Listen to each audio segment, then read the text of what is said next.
भारत भूमि संत महात्माओं पीर फकीरों की धरती है। भारत का ये इतिहास है जहाँ समय समय पर अलौकिक शक्तियों ने जन्म लेकर अधर्म का नाश किया, लोगों को धर्म के रास्ते पर चलने की प्रेरणा दी। सदैव मानवता की भलाई के लिए पवित्र आत्माएं, कभी गुरु नानक देव तो कभी साईं बाबा, कभी संत कबीर तो कभी बाबा नीम करौली के रूप में आशीर्वाद देते रहे। नमस्कार, मैं हूं राज सूर्यवंशी। आज सुनाऊंगा मैं आपको मेरी नई सीरीज आस्था और धर्म में एक ऐसे महान संत बाबा नीम करौली के अलौकिक जीवन और चमत्कारों की कहानी, जिन्हें श्रद्धालु हनुमान जी के अंश के रूप में पूजते हैं। बाबा का जन्म सन 1900 में फिरोजाबाद जिले के अकबरपुर गांव के एक संपन्न ब्राह्मण परिवार में हुआ था।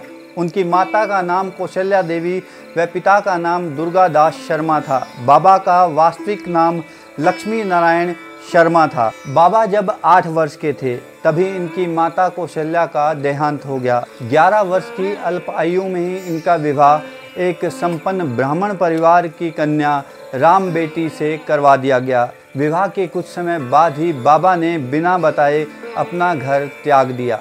घर छोड़ने के बाद नीम करौली बाबा गुजरात के राजकोट के एक वैष्णव मठ में दीक्षा लेकर साधना करने लगे। बाबा की साधना और सेवा भाव देख मठ के महंत ने बाबा का नाम लक्ष्मी नारायण से बदलकर बाबा लक्ष्मण दास रख दिया।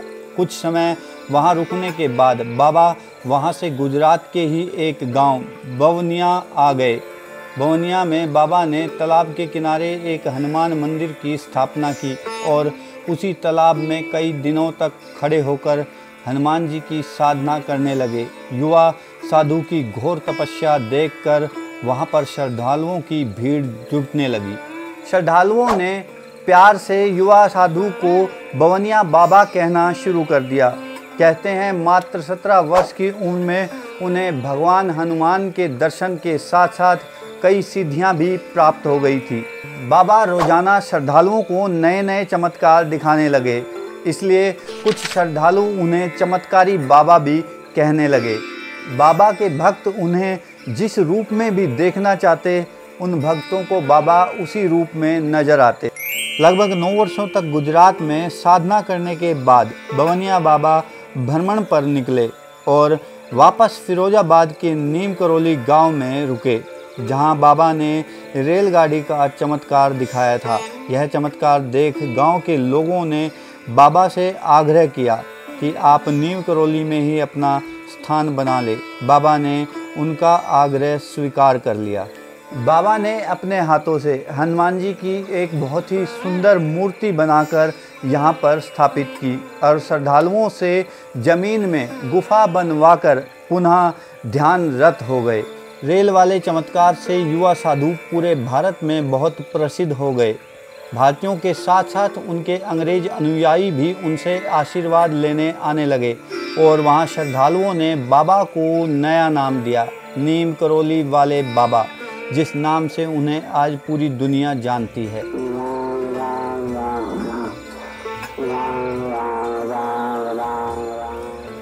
बाबा की जीवन की गौरव गाथा इतनी बड़ी और महान है कि मैं उसे एक एपिसोड में बयान नहीं कर सकता। मेरे साथ बाबा के जीवन और उनके चमत्कारों के लिए अगले एपिसोड तक जुड़े रहें। मेरा नीम करौली बाबा पर यह एपिसोड आपको कैसा लगा, मुझे कमेंट कर ज़रूर बताएं। और चैनल को अगर आपने अभी तक सब्सक्राइब नहीं किया है तो चैनल को सब्सक्राइब कर लें। मेरे आने वाले नीम करौली बाबा के अगले एपिसोड तक के लिए जय हिंद, जय भारत।